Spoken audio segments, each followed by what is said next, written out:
මා ප්‍රථමයෙන් ආරම්භ කළ පරිද්දෙන්ම ජීවිතය කියන්නේම පුදුමාකාර ලස්සන සෞම්‍ය ගමනක්. මේ ගමනට දුක්ඛ සතුට සංතාපය ජය ගැනීම පරාජය වීම ඇදවැටීම් බිඳවැටීම් මේ සියලුම දේවල් උරුමයි. සියලුම දෙනාව ඉතා ගෞරවයෙන් ලෙන්ගතුකමින් පිළිගන්නවා. සොඳුරු සිත් ඇති සොඳුරු ගති ඇති සොඳුරු සිනහවට උරුමකම් කියන පිරිසක් ඉන්නවා. ඉතින් සොහොන් අපි ආරාධනා කරමු අපේ මේ ගුරුවරුන්ට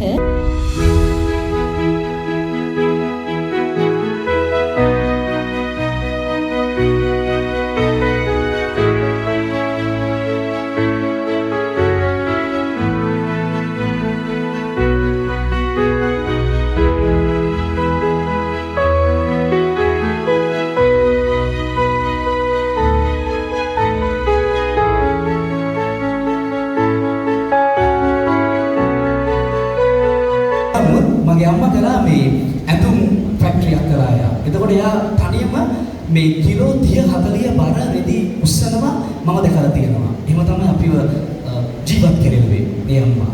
ඉතින් පුදුමාකාර විදිහට මම කතෝලිකෙක් විදිහට මම කවදාවත් මේ මගේ අම්මා බුදු වෙන්න ඕනේ කියලා ප්‍රාර්ථනාවක් කරලා තිබෙන්නේ නැහැ. නමුත් මම බෞද්ධ ධර්ම ඉගෙන ගන්නවා එකක් වකවානුවකදී කාලයකදී.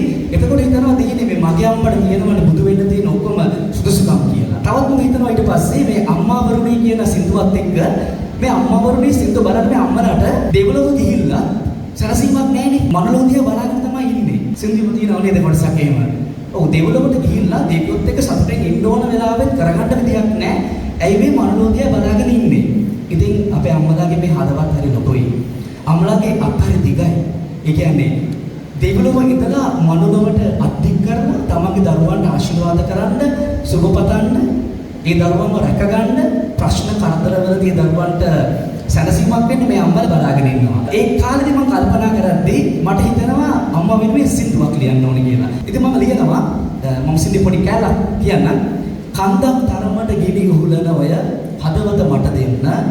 ගෙවෙන තුරා ඇවිදින දෙපා මට සැනසුම ලැබ දුන්න. වැහැරුණු ඔයගත උණුසුම තව ඇත ශක්තිය ලැබ දෙන්න. අම්මේ ඔබේ පුතු ගුණ ගායනා හඬ අද දින අහගන්න.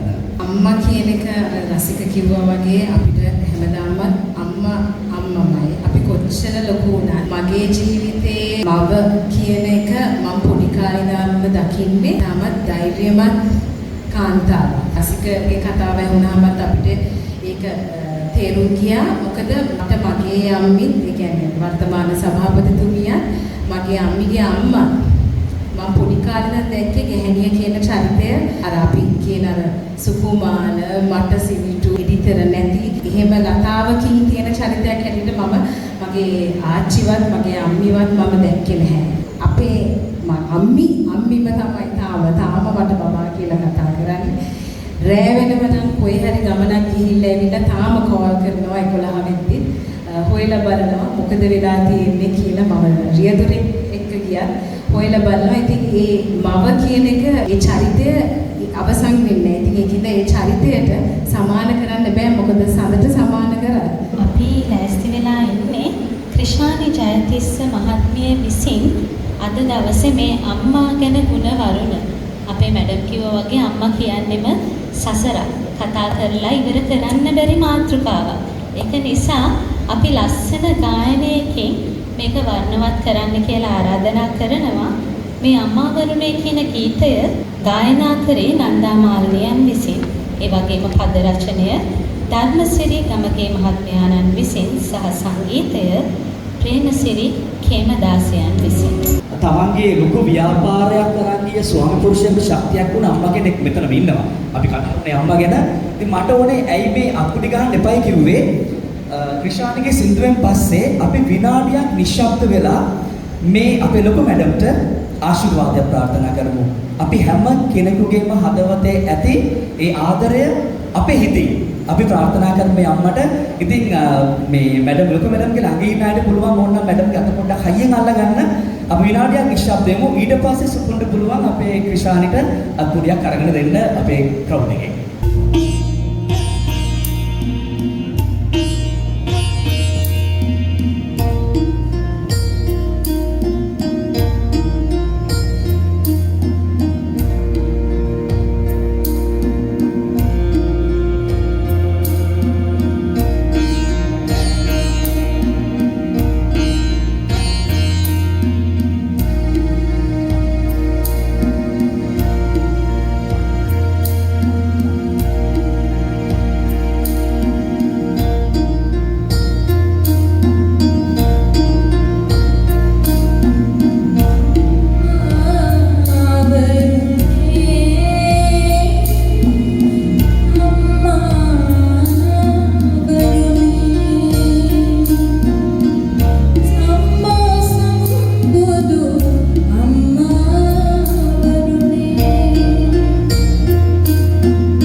ස්තුතියි. අම්මා සඳක් නම් අනිවාර්යයෙන්ම තාත්තා හිරු වෙනවා. අනිවාර්යයෙන්. ඒක තමයි අපිට TM ජයරත්න මහත්තයා බොහෝ කලකට ඉස්සර ගායනයෙන් පෙන්වුම් කරේ. පීතෘත්වයට ඉස්සරින් අපි සාමාන්‍ය පිරිමි ළමයෙක් ගමු කඩවසම් තාරුණ්‍යයේ ඉන්න පිරිමි ළමයෙක් ගමු. දැන් අද මේ වේදිකාවේ අද මේ වැඩසටහනට ඇවිල්ලා තින්නවා ඊටමත් අග්‍රගණ්‍ය කලාකරුවෙක්. තාම සුපුන් ඔහු හැඳින්වෙන්නේ නැහැ. හැබැයි මම දන්නවා ඔඩියන්ස් එකේ අය ඔක්කොම දැක්කා එතුමාව. හැබැයි එතුමාගේ වැඩසටහනක් මම දැක්කා ආදරවන්තයන්ගේ දිනය දවසේ. එතනදී එතුමා කිව්වා කොච්චර සැහැල්ලුද ඒ තාරුණ්‍ය කියලා. සොඳුරු සංගීතයකින් තවත් වර්ණවත් කරන්න මම ආරාධනා කරන්නට කැමතියි. ඔව් අපිට ඉන්නවා උපමාලි පමල්කා මහත්මිය කඩුවෙල ශාඛාවෙන් මේ පියාගේ ගුණවයන් අපේ මැඩම් කිව්වා වගේම තාත්තා කියන්නේ අපිට මේ සිද්දුවේ තියෙන ආකාරයට හිරු වගේ හිරුගෙන් වෙන්නේ සතු ආලෝකමත් වෙන එක. ඒ කියන්නේ තාත්තා හැමදාම අපේ අම්මට නිවසට ශක්තියක් වෙන කෙනෙක්. ඉතින් මේ තාත්තගේ ගුණ ලස්සනට කියන්න ලස්සනට ගයන්න අපි උපමාලිට ආරාධනා කරනවා.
අධ්‍යාපන ආයතනයේ සියලුම ගුරුවරු මාතෘකාන්තිකයන් සහ දෙමව්පියන්ගේ අවසරයි මෙම වේදිකාව ඔබවන සම්භාවනීය අපගේ අවසරයි මට පොඩි චකිතයක් දැනුණා මේ කඳාන ප්‍රදේශයේ මේ පැත්තට ඇතුල් වෙනවා ඒ මොකද මට සිප්සතර ඉගෙනු මට මෙම ජීවිතයේ කෙලින් විජු කෂේරුකා සහිතව හිටගෙන ඉන්න දැනුම ලබානු පාසල පහු කරගෙන එතකොට කඳාන දෙමසන විද්‍යාලයේ මම පාසල දැක්කම මට නිකන් මොකද්ද දෙයක් දැනෙන්න ගත්තා. එතකොට අර මට නිකන් මතක් වුණා පියමක් කෙරුවේ මම වේ මැද්දේ පෙම්බස් දෙන්නේ උයන්තේ නෙමෙයි. ශිල්ප උගන්ති නැන ලැබගත්තේ දෙපා වාරුණේ උපන්තය. ඒ මීට දශක ගණනාවකට එහා මට දැනුණු දේ අතහැරලා යන්න බෑ. මට දැනුම දුන්නු මේ භූමිය මේ ස්ථානය. ඒකට මේ සියලු කාරණා එකතු පහදුනා මට විතර නෝරු නුපුරුදු තැනකුත් නෙමෙයි. නෝරු නුපුරුදු අය නෙමෙයි. මගේ කලාපීය වශයෙන් මම ජීවත් වුණේ මගේ පොඩිකාලේ රාගම ප්‍රදේශයේ. ඒ නිසාම මේ ප්‍රදේශය ගැන ගාම්මුට තියෙනවා. ඒ නිසාම අද දවසේ මට ආරාධනා කරපුවා මම බොහොම කැමැත්තෙන් බාරගත්තා. ඒකම කියන්න ඕන කාරණාව මම ගුරු භූමිකාවක් නියෝජනය කරපු ගුරුවරයෙක්. මගේ ගුරු භූමිකාව වසර 33ක් රාගම පේරලන්ද කියන ඉස්කෝලේට මම ඉගෙනුවා. මුල්ම පත්‍රික පොල්ගහවෙල සාන්තිවර්ධන විද්‍යාලයේ ඊට පස්සේ රාගම පේරලන්ද කනිෂ්ඨ විද්‍යාලයේ ඊට පස්සේ රාජගිරිය සිරියල් විද්‍යාලය. අවුරුදු 33යි ඉස්කෝලේ තුනයි. ඒ හැම ඉස්කෝලේකම ඉස්කෝලේ ආපු නිසා නෙමෙයි ආපු නිසා. තව කෙනෙකුට හිතෙන්න පුළුවන් මේ මිනිහා ඉස්කෝලේ ගියාද නැද්ද කියලා දන්නේ නැහැ. නමුත් කොහොම හරි මම ඉගෙනුවේ විද්‍යාව සයන්ස් එකේ හිටියා. එහෙම ඉන්න පුළුවන්කම තිබුණ නිසා ළමයින්ට උගන්වලා මගේ ගුරු භූමිකාවක් නියෝජනය කරා. අද 6 වෙනිදාට ලෝක ළමා දිනය නෙමෙයි ගුරු දිනය. ඒව තමයි වචනයක් වුණා ඒක අනිත් පැත්තට ගන්නවා. ගුරු දිනේ යන කුමක්? ගුරුවරයා යන කවුද? මගේ මව් ගුරුතුමියක් නිසා අය මට කිව්වා ගුරුවරයෙක් වෙන්න. මොකද ගුරු භූමිකාව බොහොම විශිෂ්ටයි. යෝගයක ආලෝකය ගුරුවරයා. නිරුක්ති විද්‍යාව අනුව ගුක් කියන අකුරෙන් යෝජනය වෙන්නේ නොදැනීම නැමැති අඳුර. රූප කියන්නේ එය දුරු කරන්න. නොදැනීම නැමැති අඳුර දුරු කරන යමෙක් වේද ඒ ගුරු නම් වේ. ඒක නිසා මම හිතන්නේ ගුරු දිනේදී තාමත්ම විශේෂයි ගුරුවරු. අපිට ගුරුවරුන්ට අවදාන අවවාද ඒ සියලු දේ නිසා තමයි අද අපිට මෙතන කෙලින් හිටගෙන කතා කරන්න පුළුවන්කම ලැබෙන්නේ. ඒ නිසාම ගුරුවරයා සුවිශේෂ විශිෂ්ට පුද්ගලෙක්. මට උගන්වපු ගුරුවරු මේ අපේ ප්‍රදේශවල හිටියේ. ඔවුන්ට ගණනම නමස්කාර කරනවා. ඔවුන් කියලා දුන්නු දැනුම තමයි අපි අද අපේ ජීවිතේ පුරාවට ගෙනියන්නේ. ඒ නිසාම ගුරු දිනය නියෝජනය කරමින් වැඩසටහනකට සහභාගී වන්නට ලැබීම ගෞරවයක් ලෙස සැලකනු ලබනවා. අර ඔබතුමා නියෝජනය කරපු ගීතේ පරිණ අහගෙන ඉන්නකොට මට හිතුනේ මේ සින්දුව ගැන යමක් කියාගෙන ඉන්න ඕනේ.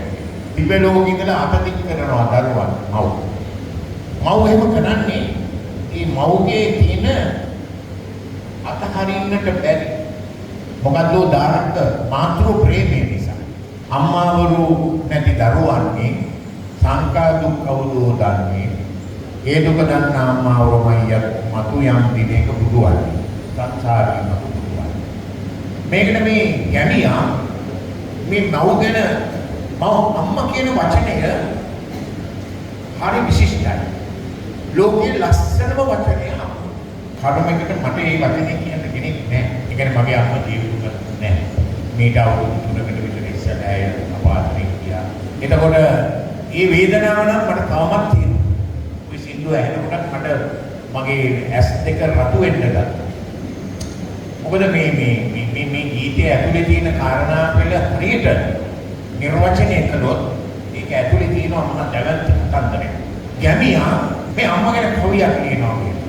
කිරිමදුවල් කිරියම්මේ අපිත් කිරට හඳනා දරුවන් නම් අනුන් දෙන බතට කුස නොපිරෙයි යම්මේ ඈත ඉඳන් මට අතවන පන්නම්මේ දිව්‍ය ලෝකේ දෙන හරි මට අතවන ප්‍රාප්ති කුරුකට මල්ලි මමයි තනි පාරේ යන කලට බඩගින්නක් ඇල්ලුවා පිටෙන්නා බඩගිනි නිසා කොයි අම්මගේ ගෙට යන්න යමන් මලේ අම්මා වැළලුවා. අම්මා වැළලුවා ගැන මම යමු. ඒ අම්මට කියමුනේ අපිට බඩගිනි. ඒක නිසාම එතුමාගේ ජීවන අත්දැකීමකුත් කිව්වා. ඒකත් ඇඟ ඉති පොඩායි නැහැ දනවන බොහොම සංවේදී කියා. නමුත් කෙසේ වෙතත් සින්දු දෙකක් අවසන්. ඊට පස්සේ නිකුත්ගෙන සින්දුවට ඒකෙදි ගුරුවරයා ගැන මම කියපු විග්‍රහය ඒ විදිහම තමයි ලෝකේ. ඒ නිසාම මම හිතන්නේ ගුරු භූමිකාව තමයි විශිෂ්ටයි. එහෙනම් අපි ආරාධනා කරනවා සංගීත මණ්ඩලයට මහින්ද චන්ද්‍රසේකර මේ සින්දුව ලිව්වේ. එතකොට සොනිල් දෙදසිංහ ගායනා කළේ රෝහණ වීරසිංහ තමයි සංගීතය. පැන මට කටේ වැවුනා අත්පසන්න කියන්නේ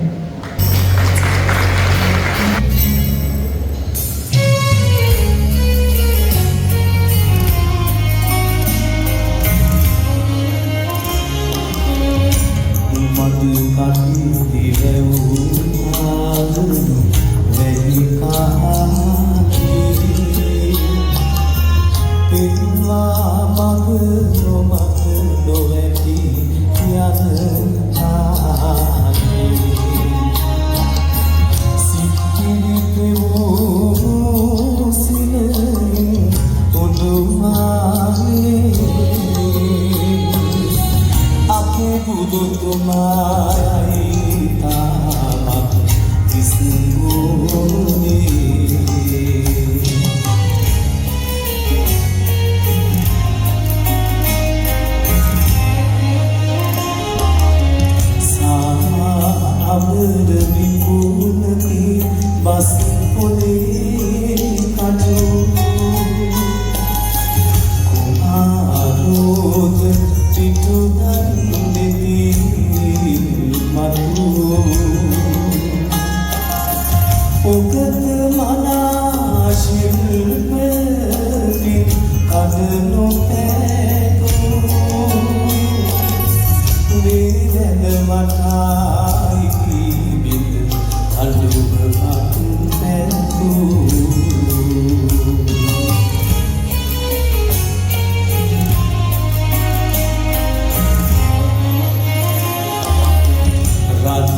මින් අනතුරුව අපි වෙනස්ම අත්දැකීමකට වෙනස් වූ මතකයක අත්දැකීමට යන්නයි මේ ගමන් කරන්නයි මේ ලෑස්තිය. මම හිතනවා මේ විස්තරයට කලින් මේ ගීතය අසා සිටියා නම් කියා. අපිට මේ ළඟට තියෙන ගීතය හන්තාන සුසුම්. අපි මේ හන්තාන සුසුම් සින්දුව ගායනා කරන්න දෙන්නෙක් ඉන්නවා අපිත් එක්ක. ඒ තමයි ඉෂාරා ඩයස් මහත්මිය සහ මුර්ෂිදා මුතාලිබ් මහත්මිය. මම දෙදෙනාටම ආරාධනා කර සිටිනවා වේදිකාවට පැමිණෙන්න කියලා මේ සන්ධ්‍යාව තවත් ලස්සන කරන්න ඔයාලගේ කතාවක්.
we go in the society, certain people have their own battle to fight with. But in this song, it says, in all these battles, you will get a whisper of hope. තමන්ට තියෙන ඕනම ගැටලුවකදී ඕනම කරදරයකදී අපිට බලාපොරොත්තුවේ අටහඬක් ඇහෙන්න පුළුවන් කොහෙන් හරි. ඒකට අපි ඇහුම්කන් දෙන්න ඕනේ. මේ සින්දුව ඇත්තටම අපේ කතෝලික ආගම පැත්තට පැත්තෙනුත් එන සින්දුවක්. ඒක ගීතිකාවක් හැටියට හඳුනලා නෑ මම දන්න තරමින්. ඒ වුණාට අපි කියන්නේ අපේ හැම කරදරයකදීම අපිට තියෙන ඕනේ යම්කිසි විශ්වාසයක්. අපේ කතෝලික ආගමේ අපි කියන්නේ දෙවියන් වහන්සේ කෙරෙහි අපි විශ්වාසය තියෙන්න ඕනේ කියලා. එතන ඒ බලාපොරොත්තු ගැන තමයි අපි කියන්නේ. ඉතින් කතෝලික හෝ ඕනම ආගමක අපි හැම කරදරයකදී මේ කරදරයක් හැටියට දකින්න නැතුව ඒ දුක ඒ වෙලාවේ Tamanට තියෙන ලොකුම දුක හැටියට දකින්න නැතුව අපි තව ටිකක් ඒක ඇස් ඇරලා බැලුවොත් අපිට බලාපොරොත්තුවක් තියෙනවා මේ නෙරුටේ. So whispering so hope gives that meaning.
ඒ තමයි මේ දෙවිවරුන්ට මේ ඩාන්ස් කරලා නටලා වෙන්නලා සිද්ධ කියලා ඔක්කොම කරලා දෙවිවරුන්ව සතුට කරන එකම දිව්‍යාංගනාවියෝ කියලා කියන්නේ. දැන් මේ සිද්ධිය දිනවල දැන් මේ අහිත් බණ්ඩාර ඇත්තම දැන් අපේ කාලේ සිද්ධාර්ථ මේක. ඒතර පොඩ්ඩක් අර වැළපෙනවා අඬනවා අනේ මගේ ළඟ ඉන්න යන්න එපා තුරුලේ ඉන්න තුර වහගෙන ඉන්න ඔක්කොම කියනවා. හැබැයි මෙතනදී මම දකින්න පොඩි කතාවක් තියෙනවා. බලන්න මේ දැන් අන්තිම පදයේ කෞශලයට මතක නම් දොර වහන්න කියන්නේ එයාට කියන්නේ දිව්‍යාංගනාවට කියන්නේ හදවතට එනකම්ම හරි සැලකිලි ඔක්කොම තියෙනවා. දිව්‍යාංගනාවට කියන්නේ ඔයා වහන්න. හැබැයි වෙන අය අරගෙන આવුත් මට කරන්න දෙයක් නැහැ. එහෙමද කියන්නේ මෙතන? ඔයාම වහන්න ඕනේ. වෙන අය අරගෙන આવුත් මට කරන්න දෙයක් නැහැ. මම හිතන්නේ ශාන්ත මාත්‍ය මාත් එක්ක කරන්නේ නැති. ඒක දිව්‍යාංගනාවට තමයි කියන්නේ දොර වහන්න කියලා. මාරයි. ඒක මම හිතන්නේ මේ සුමුන්ගෙත් පොඩි කතාවක් තියෙන ඒ වගේ. දැන් අපි දෙන්න පොඩ්ඩක් මේ ළඟින් ආශ්‍රය කරා මේ දවස්වල. එතකොට සුපොන්ඩක් තියෙනවා මේ වගේ කතාවක්. අකමන්නේ දැන් මදුෂිකා දිව්‍යාංගනා වෙලා ඉවරයි. ඒ වුණාට පොඩි තාරකා තියන්න පුළුවන් නේ. මදුෂිකා ඉන්නවද පොඩ්ඩක් අතොස්ලා වෙන්නා ඉන්නවද කියලා? ඒකෙන් දැන් අලුවරයි. ඉන්නවද? අවශ්‍යකයි ඉන්නවා. මේක පොඩි ගීතයකින් කියමුද අපි? පොඩි සින්දුවක්. ගෙදරට පුළුවන් වෙයිද දන්නේ නැහැ. අද කෑම මෙහි තියෙනවා. ඊට තමයි ප්‍රශ්නේ තියෙන්නේ. ඔබතුමාගේ ඉල්ලීම කොහොමද? ගීතයකින් කියන්නේ. ගීතයකින් මේ ඒ ආදරේ පොඩ්ඩක් පෙන්නන්නකෝ අපිට. පොඩි ගීතයක්.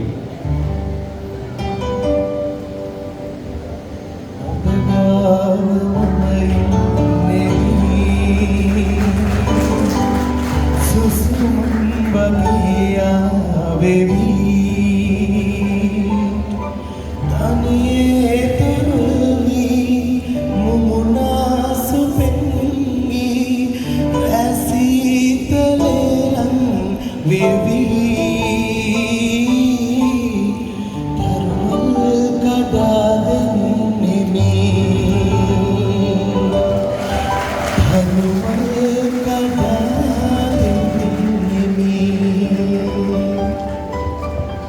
ස්තුතියි. රසිකස ඉක්මනට ජාමේ බේරගත්තා සුපුන් සර් නේද?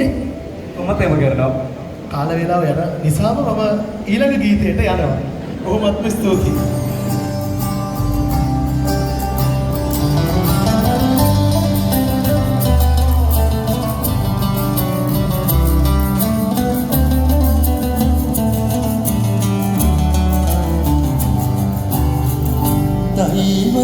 දෛවයෝගයකින් නවේදු හමුුනේ නොක හමුුනේ දෛවයේ සරදම් දවල්යට කිම මෙසේ අප හමුුනේ දෛවයෝගයකින්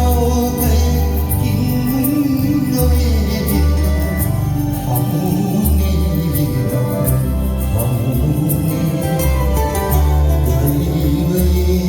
සරදම් ළමයිට කිම මෙසේ අප හමුුනේ. මේ හැම ගීතයක් තුළම ගැබ්බියේදී අරුත ජීවිතය හා සම්බන්ධයි. දැන් මේක ප්‍රේම ගීත දල්විස් නැමැති පදරචකයා ලියන්නේ මේ ලියවිල්ල තුළ තියෙනවා සුවිශේෂ කාරණා පෙළක්. ඒක පෞකාලීනව අපි මේ ගීත ශ්‍රවණය කරනකොට අපිට හොයන්න උවමනාවක් වුණා. මේ සමහරක් කරන්නේ මේවල තියෙනවා මේ වෙන ජීවිත අත්දැකීම් පෙළකුත්. ඒක ඊටාම පරිස්සමෙන් විච්ඡේදනය කරලා බලනකොට තමයි අපිට දැනෙන්න ගන්නේ. මේ ලේඛේ දෙවෙනි පදය නිකන් කියන්න බලන්න මෙන්න මේ පදේ අහන්නකෝ. මේ පදේ අහනකොට දැනෙනවා මේ කුටුම්බයේ ඇතුළට සිද්ධ වෙච්ච ප්‍රශ්නය. ජීවිතයම සතු එකම සොයේ ඒ සර පාරක වෙලෙනු පිනේ මේ ලොයම් දවසක අපි වෙන්නෙමු රහස් අහස් තලයට පවරා ජීවිතයේම සතු එකම සුවේ ඊසර පහරක වෙලෙනු පෙනී. ඉතින් එහට මොකද කතා කරන්න ඕනේ නැහැ. අපි මේ සියලුම රහස් අහස්තලයට තියලා වෙන් වෙලා යමු. ජීවිතේ එහෙම දේවල් කොච්චර වෙනවද මේ ලෝකේ පුරා. සමහරක් රහස් කවුරුත් දන්නේ නැහැ. සමහරක් රහස් කිසි කෙනෙකුට දැනෙන්නේ නැහැ. ඒක රහස් අහස්තලයේ පමණයි තියෙන්නේ. මම හිතන්නේ මේ ගීතය ගෙදර ගිහිල්ලා නිදාගන්න ඉස්සර ශ්‍රවණය කරද්ද ආපුවම දැනේවි මේක ඇතුලේ තියෙන රසය කොයිතරම්ද කියලා.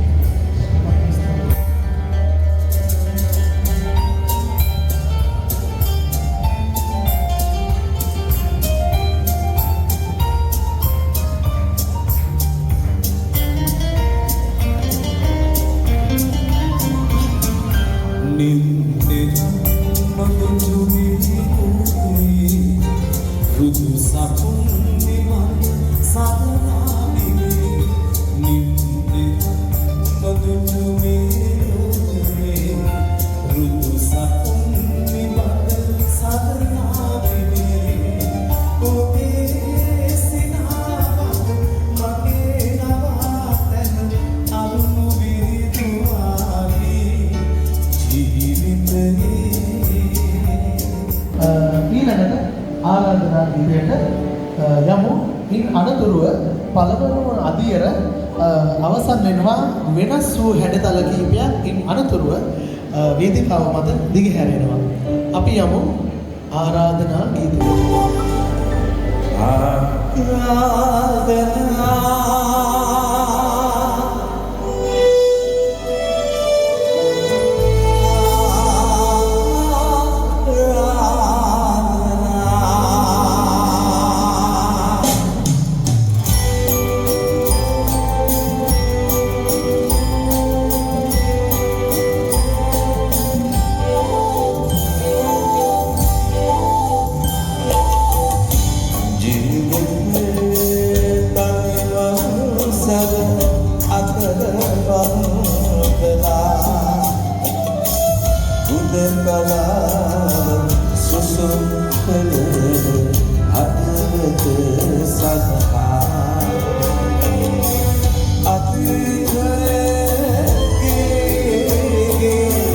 Satu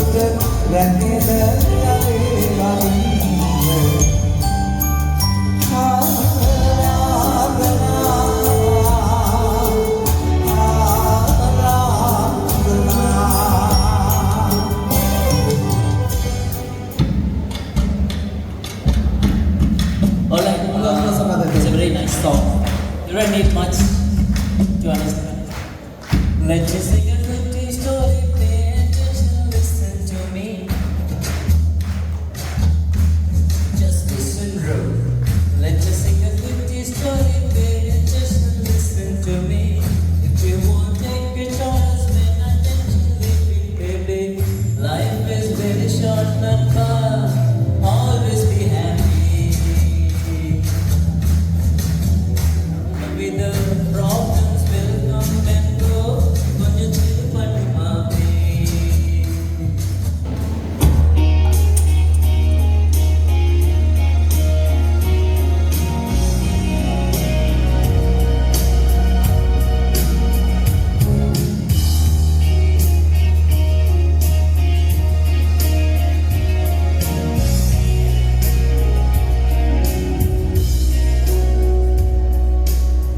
Love is a moment in Spain.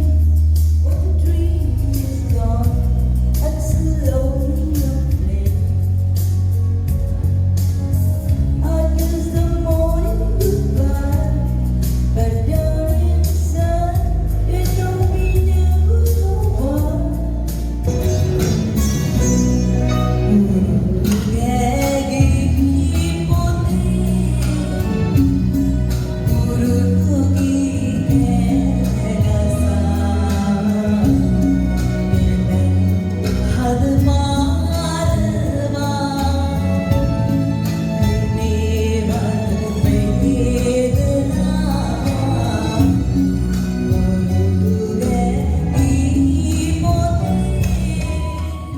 ඉතා කෙටියෙන් මට දැන ගැනීමට අවශ්‍යයි ශ්‍රියන්ත මෙන්ඩිස් මහත්මයාණනි ඔබට හැඟුණේ කුමක්ද මේ ගීතය අසද්දී? ඉතාම කෙටියෙන් ඔබගේ අදහස හෘදයෙන් ඔබ දැනගන්න කැමතියි.